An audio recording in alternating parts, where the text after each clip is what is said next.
पेडगावचं मैदान होते 21 तारखेला आणि त्या मैदानामध्ये सगळ्यांची टॉपची बैलं येणार आहेत, लाडकी बैलं. एक 4 ते 5 पैर 100% फिक्स झालेले आहेत. नक्कीच आपण बघूया व्हिडिओमध्ये कोणकोणते पैर आहेत. सगळ्यात मोठा पैरा या बैलगाडा क्षेत्रातला देव आणि ज्या बैलानं आत्ता महाराष्ट्रात धुमाकूळ घातला आपल्या पळण्याच्या जोरावरती, असाच घोटकरांचा सर्जा, बक्कासूर आणि घोटकरांचा सर्जा ही जोडी आपल्याला पळताना दिसेल. 2 नंबरचा पैरा आहे, सगळ्यांना फिक्स माहीत आहे, झालेलाच पैरा आहे. राहुलबाईंनी स्वतः सांगितला आहे तो पैरा. त्यांचाच बिंजोडचा बादशाह मथुर 1001 आणि छत्रपती संभाजीनगरचा राजा, तोच राजा ज्यानं आदात वयापासून धुमाकूळ घातलाय, तोच राजा छत्रपती संभाजीनगरचा.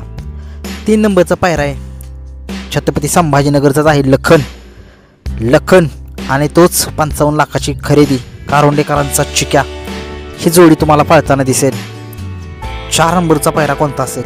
नक्कीच टॉपचाच पैरा आहे. या बैलानं आत्ता धुमाकूळ घातला या बैलगाडा क्षेत्रात. सलग 2 दिवसामध्ये 1 नंबरचा मान पटकवला आहे. ओपनमध्ये पण 1 नंबर, आदतमध्ये पण 1 नंबर.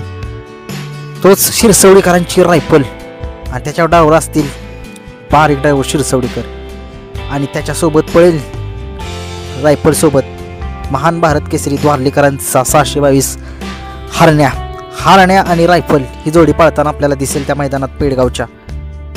5 नंबरचा पैरा कोण असेल?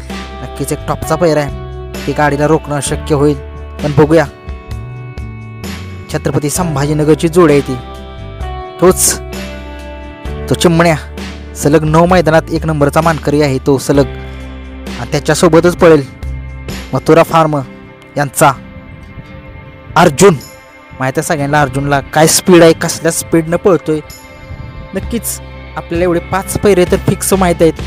जर कोणाला अजून जर पैरे माहीत असतील तर त्यांनी सांगा कमेंट्समध्ये. घरनिकीचा राजाचा पैरा अजून आपल्याला काय माहीत नाही आहे आणि एक सर्जाचा पैरा राहिला आहे आपल्या वेगाचा शेवट. सर्जाचा पैरा कोण असेल? सर्जाचा पैरा असेल तो रुद्रा, तोच रुद्रा जो आत्ता गुरसाळेमध्ये मैदान झालं, त्या गुरसाळे मैदानात बक्कासूरच्या सेमीला पळालेला होता आणि त्याने बक्कासूरचा पराभव केला होता. तो रुद्रा आणि वेगाचा शेवट सर्जा ही जोडी पळताना दिसेल. नक्कीच बैजा कोणासोबत पळेल? बैजाचा पैरा माहीत नाही आहे, कॉकटेलचा पण पैरा माहीत नाही आहे, परत सुभाष तात्या मांगडे यांचा सुंदर याचा पण पैरा माहीत नाही. तर तुम्हाला जर पैरे खरंच माहीत असतील ज्या बैलांचे मोठमोठ्या, ते तुम्ही सांगा. जेवढे मला पैरे माहीत होते तेवढे मी सांगितले. धन्यवाद.